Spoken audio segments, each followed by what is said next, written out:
Commonwealth Conference is going to happen in Sri Lanka. First of all, we have to think about the history of Sri Lanka. Sri Lanka is a structural genocide country, and we, the students of Tamil Nadu, we are strictly condemn that conference should not be happen in Sri Lanka, and we will protest in the streets, and we will rise up our voice against the Sri Lankan Commonwealth Conference. What are the rules and regulations of Commonwealth Conference? That is a combination of Harare Resolution and I don't know that other name.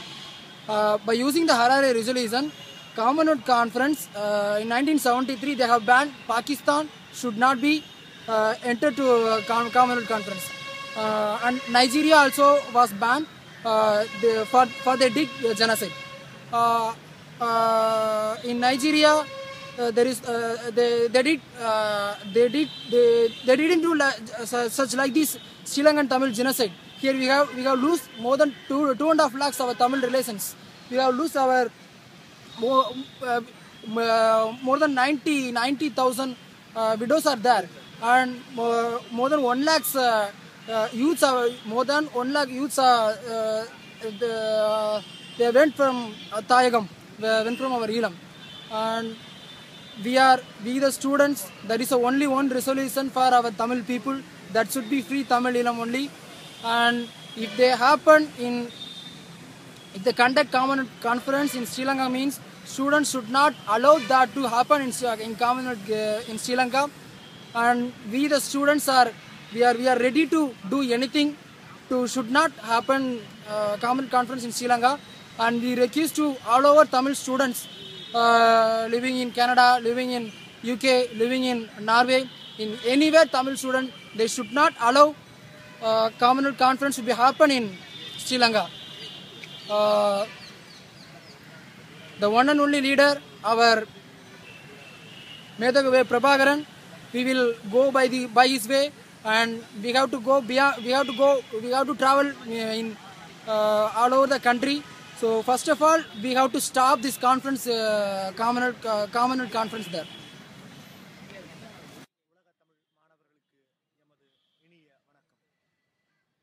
தலைவரின் கைகளில் தமிழ் காடியனாக தவழ்ந்த அந்த நாளேட்டினுடைய வானொலியில் பேசுவது மிகுந்த மகிழ்ச்சி அளிக்கிறது.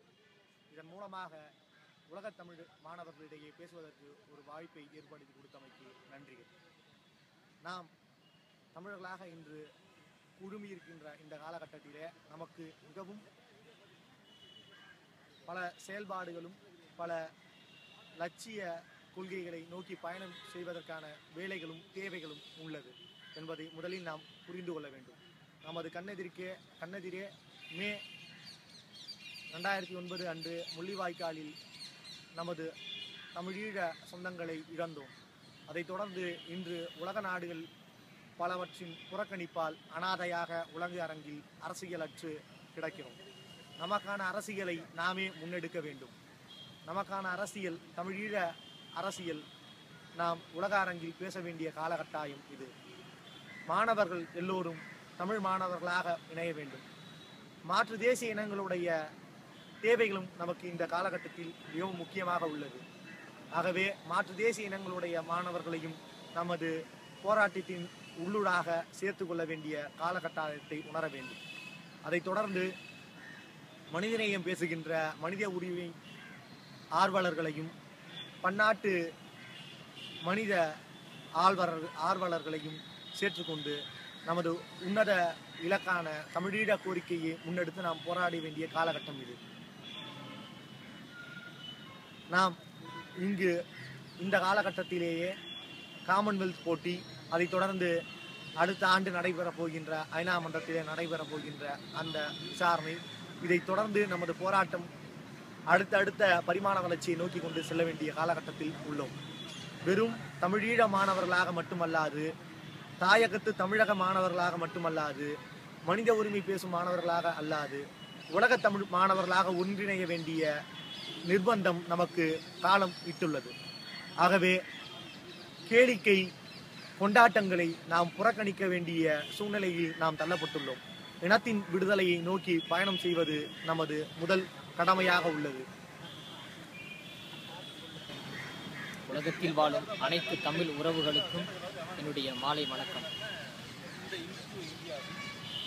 கூடிய விரைவிலே காமன்வெல்த் மாநாடு இலங்கையிலே நடைபெறப் போகின்றது. இவ்வளவு பெரிய இனப்படுகொலையை செய்த சிங்கள அரசானது இந்த காமன்வெல்த் மாநாட்டிற்கு தலைமை தாங்குகிறது என்று கேட்கின்ற பொழுது எனது உள்ளம் துடிக்கின்றன. 2009ஆம் ஆண்டு என்ன நடந்தது என்று நான் கூறி உங்களுக்கு தெரிய தேவையில்லை, அது உங்களுக்காகவே புரியும். அதை மீண்டும் கூறி நான் கண்கலங்க விரும்பவில்லை. இவ்வளவு பெரிய இனப்படுகொலைக்கு காரணமான சிங்கள அரசு இந்த மாநாட்டினை தடை செய்ய வேண்டும். தடை செய்யாவிட்டால் தமிழ் மாணவர்கள், நாங்கள் மட்டுமல்லாமல் இவ்வுலகில் வாழும் அனைத்து தமிழர்கள், தமிழ் மக்கள், உணர்வாளர்கள் அனைவரும் ஒன்று திரண்டு மாபெரும் போராட்டத்தை நாங்கள் முன்னெடுப்போம். இது எங்களுடைய எச்சரிக்கையாக நீங்கள் கருத வேண்டாம். இதை நாங்கள் எங்களுடைய கடமையாக எண்ணி நாங்கள் கையாளுகின்றோம். இதற்கு தமிழ் மாணவர்கள் மட்டுமல்லாமல் என் தொப்புள் கொடி உறவான மக்கள் அனைவரும் ஒன்று திரண்டு இந்த போராட்டத்திற்கு ஆதரவு தர வேண்டும் என்று தாழ்மையுடன் கேட்டுக்கொள்கின்றோம். நன்றி. தமிழ் மக்கள் அனைவருக்கும் வணக்கம் தெரிவித்துக்கொள்கிறேன். 2009ஆம் ஆண்டு இலங்கையில் நடைபெற்ற இனப்படுகொலை மூடும் மறக்கும் விதமாக இந்த காமன்வெல்த் மாநாடு இங்கே நடைபெற உள்ளது. இனப்படுகொலை நடந்த எந்த ஒரு நாட்டிலும் இதுவரையில் காமன்வெல்த் மாநாடு நடத்தப்பட்டுள்ளது. எடுத்துக்காட்டாக பாகிஸ்தான், நைஜீரியா மற்றும் தென்னாப்பிரிக்கா போன்ற நாடுகளில் இந்த காமன்வெல்த் மாநாடு பாதியிலே தடுத்து நிறுத்தப்பட்டுள்ளது.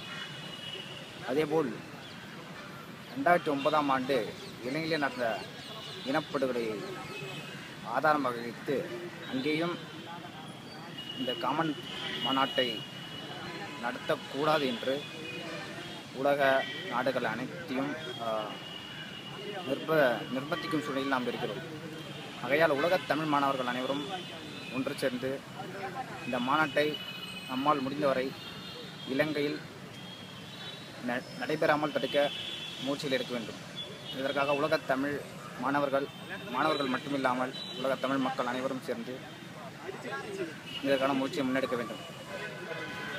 சிந்திய இரத்தங்களில் மீதம் இருக்கக்கூடிய இரத்தங்களின் ஒரு துளியாக நின்று உங்கள் முன் பேச விழைகிறேன். காமன்வெல்த் என்று சொல்லக்கூடிய அந்த உலக நாடுகள் பங்கேற்கக்கூடிய விளையாட்டுப் போட்டியானது இலங்கை மண்ணிலே நடைபெறக்கூடாது.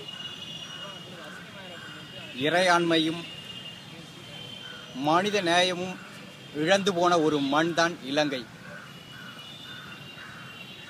புத்த நாடு என்று சொல்லக்கூடிய அவர்கள் புத்த பிச்சுகளின் போர்வைகளே ஒளிந்திருக்கக்கூடிய அந்த அரக்கர்கள் வாழக்கூடிய அந்த மண்ணிலே இந்த காமன்வெல்த் விளையாட்டுப் போட்டியானது நடைபெற்றது என்றால் அது உலக அனைத்து நாடுகளின் இறையாண்மைக்கும் மனித நேயமற்ற ஒரு இழிவான பண்பிற்கும் அர்த்தமாகி போகும். ஆகையால் காமன்வெல்த் என்று சொல்லக்கூடிய அந்த விளையாட்டுப் போட்டியானது இலங்கையிலே நடைபெறக்கூடாது. அதற்காக ஒட்டுமொத்த தமிழ் மாணவ சமுதாயமும் ஒரே குரலுடன் தமிழகம் முழுவதும் தன்னெழுச்சியாக எழுந்து அங்கே இலங்கையிலே காமன்வெல்த் விளையாட்டுப் போட்டிகள் நடைபெறக்கூடாது என்றும், அப்படி மீறி நடைபெறுமானால் நடைபெறவே பெறாது, எங்களையும் மீறி நடைபெறுமானால் அதில் இந்தியா என்ற ஒரு நாடு கலந்து கொள்ளவே கூடாது என்பதுதான் எங்களுடைய முக்கிய வேண்டுகோளாக இருக்கும். சொந்தங்களே, இவ்வளவு இழப்புகளுக்கும் மத்தியிலும் நாம் மீண்டும் மீண்டும் தன்னெழுச்சியுடன் எழுந்து போராடி கொண்டுதான் இருக்கிறோம். நம்முடைய இலக்கு கண் முன்னால் தெரிகிறது. அதுதான் நம் கனவும். அதை அடைவது நமது கையில் தான் இருக்கிறது. தன்னெழுச்சியாக புறப்படுவோம். வெற்றி என்பது நம் ஒவ்வொரு உள்ளத்திலும் ஒரு கனவாக அல்ல, ஒரு லட்சியமாக இருக்கிறது. அந்த தீவை அடைந்தே தீர்வோம். தமிழனுக்கென்று ஒரு நாடு கண்டிப்பாக அமையும்.